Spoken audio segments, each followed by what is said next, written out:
Hello dear children, कैसे हैं आप सब प्यारे प्यारे बच्चे? So children, today we are going to do worksheet number 32 of English of class 7, and this worksheet is of 1st February 2021. So happy February to all of you. Once again, we are now going to do the same chapter.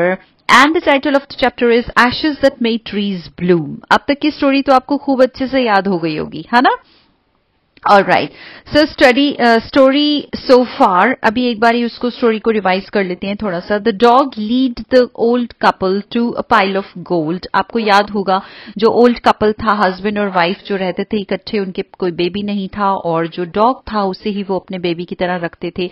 तो किस तरह से एक जो उनका जो dog था, कैसे उनको दोनों हस्बैंड वाइफ को उसने खजाना जैसे उनके सामने लेकर आया वो जो डॉग था, और कैसे उनको अमीर बन गए वो लोग. लेकिन जो उसके नेबर्स थे, the neighbours try to find the gold in the same manner. फिर उन्होंने भी सोचा कि हम भी जो है खुदाई करते हैं वहां पर जाके और हमें भी एक खजाना मिल जाएगा.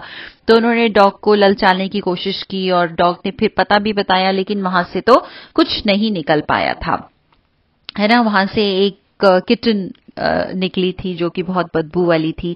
और फिर when they couldn't they killed the dog. जब उन्हें पता लगा कि हाँ कोई खजाना नहीं है, तो उन दोनों जो विकेड जो कपल थे, जो उनके नेबर थे, उन्होंने उस डॉग को बुरी तरह से किल कर दिया. Then the dog spirit once again guided the good old couple by appearing in his dream. फिर एक बार जो डॉग की स्पिरिट थी, उन्होंने फिर से जो बहुत अच्छे गुड वाले कपल थे, उनके सपने में वो डॉग आया और फिर सपने में आके उसने क्या किया, and led them to making gold by making a mill and mortar from the tree. फिर उन्होंने जब जो डॉग था उसकी जब वो ड्रीम में आया ओल्ड कपल के, ओल्ड मैन के, तो उसने उसे बताया कि मेरी जहां पर मेरी ग्रेव है उसके पास में आप जो पाइन ट्री है उससे आप, उसकी लकड़ी से आप एक मिल और एक मोटार बनाना. और फिर उसके आगे की स्टोरी उस दिन हमने पढ़ी थी. मिल आपको मैंने बताया था, जो चक्की है, जो चक्की हाथ से पीसने वाली जो चक्की उसने एक बनाई थी, और एक मोटार जो ओखली मैंने आपको बताया था, तो ये उसने बनाई. और फिर उसके बाद में क्या हुआ था, जब उन्होंने ये बना रहे थे और जब वो पेस्ट्रीज, राइस पेस्ट्रीज बना रहे थे, तो वहां पर फिर क्या हुआ था, वो जो सारा का सारा ढेर था वो गोल्ड में बदल गया. और जब उनकी वाइफ जो थी वो बीन्स की सॉस बना रही थी, तो जो हैंड मिल थी उसकी, उसमें से सॉस गिरने की बजाय उसमें से जैसे गोल्ड की ड्रॉप्स जो थी वो गिर रही थी, और नीचे सारे का सारा गोल्ड का एक बहुत बड़ा सा, जैसे कहते हैं ना, मास, एक हैवी पीस इकट्ठा हो गया था. अब आगे देखते हैं कि क्या हुआ, कि विकेड कपल ने अब क्या किया. अब हम चलते हैं आगे की स्टोरी की तरफ. स्टोरी कह रही है, meanwhile the envious neighbor peeped in at the window when the boiled beans were being ground. अब इनमें सबसे पहले डिफिकल्ट मीनिंग देखो क्या है. इसमें है एक वर्ड डिफिकल्ट है जो कि है ये एनवियस. ठीक है, एनवियस का मतलब होता है जेलस, ईर्ष्यालु. ऑलराइट, नेबर आपको पता है पड़ोसी. मीनवाइल का मतलब होता है ड्यूरिंग दिस पीरियड, मतलब इस दरमियान, इस पीरियड के बीच में. और ये जो वर्ड आप देख रहे हैं यहाँ पे, ये वर्ड है पीप्ड. इसको बोलते हैं हिंदी में झांकना, और इंग्लिश में लुक्ड थ्रू. किसी जैसे होता है खिड़की में से बच्चा झांक रहा है, तो the child is peeping through the window. Alright, window आपको पता है, बॉइल्ड आपको पता है, बीन्स भी पता है, और ग्राउंड भी पता है आपको, पीसना. ऑलराइट, सो इसका क्या मतलब है, मीनवाइल द एनवियस. अब ये सब जब हो रहा था, जब वाइफ जो थी वो चक्की हैंडबिल से वो बीन की सॉस बना रही थी, तो उसमें से जो सॉस निकलने की बजाय उसमें से गोल्ड की ड्रिपिंग्स निकल रही थी, है ना, गोल्ड की ड्रॉप्स निकल रही थी और नीचे जमा हो रही थी. अब ये वाली जो चीज थी, वो जो जेलस नेबर थे, उन्होंने ये चीज देखी वहां पर कि when the boiled beans were being ground, कि कैसे जो बॉइल्ड बीन्स है वो जो मिक्स कर रहे थे, वो पीस रहे थे, तो क्या हुआ. उसने बोला गुडी मी, कि हे भगवान, cried the old hag as she saw each dripping of sauce turning into yellow gold, until in a few minutes the tub under the mill was full of a shining mass of gold. कहती है, ओ good God, ये क्या हो रहा है? Cried the old हैग. हैग कौन होती है? Old women. जो वो ओल्ड वुमेन थी वो एकदम से चिल्लाई कि गुडी गुडी, ये क्या हो रहा है? She saw each dripping of sauce, जो हर एक बूंद जो सॉस की नीचे गिर रही थी, तो वो किसमें टर्न होती जा रही थी? वो टर्न होती जा रही थी टर्निंग इनटू येलो गोल्ड. वो बूंद जो थी वो येलो गोल्ड में बदलती जा रही थी. Until in a few minutes, थोड़े ही समय में जो वो टब था मिल के नीचे पड़ा हुआ, was full of a shining mass of gold. वो बिल्कुल शाइनिंग मास से, एक हैवी पीस से जैसे वो भर गया, वो जो नीचे उसके नीचे जो टब लगा हुआ था बीन सॉस के नीचे. सो The old couple were rich again. अब जो ओल्ड कपल था वो फिर से अमीर हो गए, है ना. वो पहले वाले पैसे अगर खत्म हो गए थे उनके, उन्होंने फीस्ट की, लोगों में बांटे, वो सब खत्म हो गए, तो अब फिर से वो जो ओल्ड कपल थे वो फिर से अमीर हो गए. The next day the stingy and wicked neighbour came. अब जो वो बड़ा सा स्टिंजी कौन होता है? Stingy in Hindi you call it कंजूस, माइजर.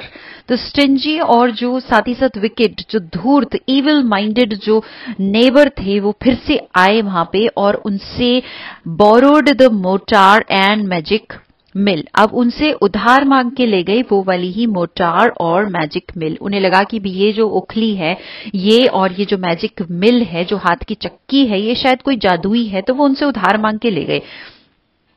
They filled one with boiled rice and the other with beans. ठीक जैसे उन्होंने किया था, मोटार को उन्होंने बॉइल्ड राइस से भर दिया और दूसरे वाले को भी उन्होंने बीन्स से भर दिया. Then the old man began to pound. अब जो ओल्ड मैन था उसने उसे पाउंड करना शुरू किया, पीसना शुरू किया. And the woman to grind. Women ने वैसे ही जैसे बीन्स को ग्राइंड किया था हाथ चक्की से, मिल से उसने वो किया, और जो ओल्ड मैन था उसने उसे पाउंड मैंने आपको बताया था ना, ओखली में जो उसका डंडा होता है उससे जोर जोर से बार बार मार लगाना ताकि जो अंदर की चीज है वो पिस सके. तो दोनों ने अपना अपना काम करना शुरू कर दिया.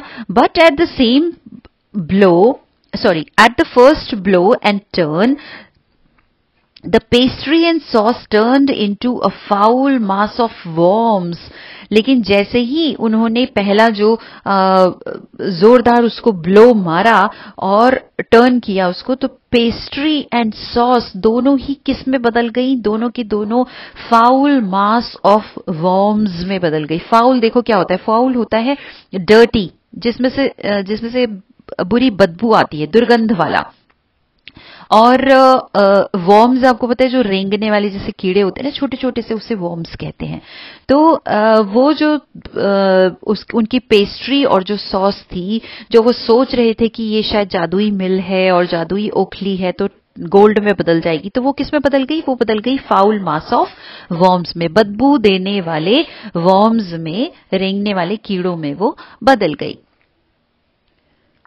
Still more angry at this, they chopped the mill into pieces to use as firewood. अब और भी ज्यादा वो गुस्से में हो गए कि हमारे यहाँ तो गोल्ड निकल ही नहीं रहा. तो उन्हें बहुत ज्यादा गुस्सा आया, अपने गुस्से को कंट्रोल नहीं कर पाए और उन्होंने जो मिल थी उसके चॉप कर दिया. चॉप मतलब काट दिया, उनको छोटे छोटे पीसेस कर दिए, और ताकि उसको फिर यूज किया जा सके फायरवुड की जगह. फायरवुड क्या होता है? जो लकड़ी जलाने के लिए, जो आग जलाने के लिए लकड़ी यूज होती है ना, उसको बोलते हैं फायरवुड. तो उस लकड़ी में, उस लकड़ी की जो मिल थी उसे उन्हें चॉप किया और उसके बाद में उससे यूज किया जा सके फायरवुड की तरह. तो ऐसा उन दोनों ने उनके साथ में कर दिया. सो आई होप आपको ये स्टोरी यहां तक की क्लियर हो गई है अच्छे से. तो आप क्या सोचते हैं कि क्या ये जो विकेड कपल है, क्या इस तरह से वो जो कर रहे हैं तो क्या अच्छी बात कर रहे हैं? वो क्या, is it a good work on their part? क्या इस तरह से करना, किसी की चीज को बोरो करके लेकर आना और फिर उससे वो जो चाहिए हमें अगर वो नहीं मिल रहा है तो उनकी चीज को काट डालना, तोड़ डालना, जलाने की लकड़ी जैसा बना दिया उसको, तो ऐसा करना चाहिए उनको क्या? Do let me know in the comment section. ठीक है, आगे की स्टोरी भी बहुत इंटरेस्टिंग है, जल्दी ही उसको भी पढ़ेंगे। और अब देखते हैं हमें एक्सरसाइजेस क्या करनी है आज की इसमें। नाउ द नेक्स्ट हमारा जो क्वेश्चन आ जाता है वो है first question, match the following. अब देखिए यहां पर क्वेश्चन नंबर 1 है, match the following word meaning with the correct pictures. Word meaning आपको यहां पर दिए हुए हैं और कुछ पिक्चर्स दी हुई हैं, आपको उनको मैच करना है। Envious I have told you already, envious का मतलब होता है जेलस, जेलस के साथ तो ये ऑलरेडी मिला ही हुआ है। अब इसमें से कौन सा ऐसा व्यक्ति है जो कि जेलस है, बहुत ज्यादा दिखाई दे रहा है, बहुत जेलस है, ये वाला व्यक्ति, ठीक है ना, तो उसको हमने उसके साथ मिला दिया है, जेलस। उसके बाद है फायरवुड, फायरवुड का मतलब होता है जो ईंधन के लिए जो लकड़ी होती है, ये तो इसके साथ है ही और हम इसको मैच कर देंगे यहां पर इसके साथ। Then is wicked, wicked I have told you जो बहुत ज्यादा धूर्त होता है, इविल माइंडेड पर्सन, तो ये इसके साथ में ये मैच हो ही रहा है। तो इविल माइंडेड पर्सन है ये वाला, यहां पर ये विकेड है जिसके दिमाग में कुछ कुछ गलत बातें चल रही हैं। और उसके बाद है वॉर्म्स, वॉर्म्स मैंने आपको बताया वॉर्म्स होते हैं रेंगने वाले कीड़े, जो कि है यहां पर आ जाएंगे आपके, चाहे तो आप स्ट्रेट भी मिला सकते हैं और या फिर आप उसको घुमाकर भी उसके साथ में मिला सकते हैं। तो ये हमारा इसके साथ में मैच हो गया। ऑलराइट, समझ में आ गया, देख रहे हैं ना आप यहाँ पे रेंगने वाले ये जो कीड़े हैं। Alright, now the next question is read the passage and choose the correct answer. You have already read the passage, हमने पैसेज को पढ़ लिया है, समझ लिया है। अब देखते हैं क्वेश्चन कौन सा है उससे रिलेटेड। पहला है, what did the envious neighbour see when she peeped in the window। जब उसने विंडो में से झांका तो जो एनवियस, जो जेलस नेबर थी, ईर्ष्यालु नेबर थी, उसने क्या देखा? उसने क्या देखा था? 4 options are given to you. उसने देखा डॉग, ठीक है, उसने डॉग को देखा, शाइनिंग मास ऑफ गोल्ड को देखा, फाउल मास ऑफ वर्म्स को देखा या फिर वुड को देखा। तो क्या देखा था उसने? बिल्कुल ठीक, उसने देखा था शाइनिंग मास ऑफ गोल्ड को, ठीक है ना। तो shining mass of gold is the correct answer. उसने देखा था ना कि सॉस जब वो बना रही थी लेडी, तो उस मिल में से जो सॉस निकलने के बजाय वो नीचे आके निकलते निकलते वो चेंज होता जा रहा था गोल्डन ड्रॉप्स में, है ना। तो उसने ये देखा जब उसने कहा था गुडी मी, है ना, बोला था ना। नाउ द क्वेश्चन नंबर 2 इसका जो है, इसका जो सेकंड पार्ट है वो है, why did the envious neighbour chop the mill into pieces. उनके पास जो मिल थी, उन दोनों नेबर ने मिलके उसको चॉप क्यों कर दिया, उसे काट क्यों दिया मिल को पीसेस में। पहला रीजन उन्होंने दिया है बिकॉज इट वॉज ब्रोकन, क्योंकि वो टूट गई थी। Because it did not turn the pastry and sauce into a foul mass of worms, क्योंकि वो जो मिल थी उसने पेस्ट्री और सॉस को फाउल मास ऑफ वर्म्स में चेंज नहीं किया था, इसलिए। तीसरा रीजन है because it did not turn the pastry and sauce into mass of gold, क्योंकि उस मिल ने पेस्ट्री और सॉस को मास ऑफ गोल्ड में चेंज नहीं किया था। और चौथा रीजन है बिकॉज दे वांटेड फायरवुड, क्योंकि उन्हें आग जलाने के लिए लकड़ी चाहिए थी। तो which is the correct answer? Absolutely right, you are thinking. The correct answer is because it did not turn the pastry and sauce into a mass of gold. So this is the correct option. जब उन्हें वो gold नहीं मिला जो वो चाहते थे, तो वो उन्होंने गुस्से में आकर उसके टुकड़े टुकड़े कर दिए, और ताकि वो जलाने की लकड़ी की तरह इस्तेमाल की जा सके। ऑलराइट, सो आई होप आपको आज की वर्कशीट अच्छे से समझ में आ गई है। बेटा, हम फ्रेगमेंट्स में इसको पढ़ रहे हैं। आप पूरी कोशिश कीजिए कि जब भी आप कोई भी वर्कशीट को, फ्रेगमेंट्स को पढ़ते हैं, तो आप पूरी स्टोरी उसको बुक में से जरूर एक बार रीड कीजिए, ताकि आपको रिकॉल हो जाए कि हमने पीछे स्टोरी में क्या पढ़ा था। I will definitely try to sum up the whole story in one video। मैं जल्दी ही आपके लिए एक वीडियो दूंगी जिसमें कि एक हम सिंपल बस एक स्टोरी सुनेंगे कि एक्चुअली स्टोरी में हुआ क्या, ठीक है। So then there is a message for you. आप हमेशा मास्क पहनकर रखते हैं, I know you are good girls and boys. So अपनी सेफ्टी का बहुत ध्यान दीजिए और अपना बहुत ध्यान दीजिए, अपने अपनों का भी बहुत ध्यान रखिए। Alright, so keep smiling, keep learning and keep taking care of yourself. Bye.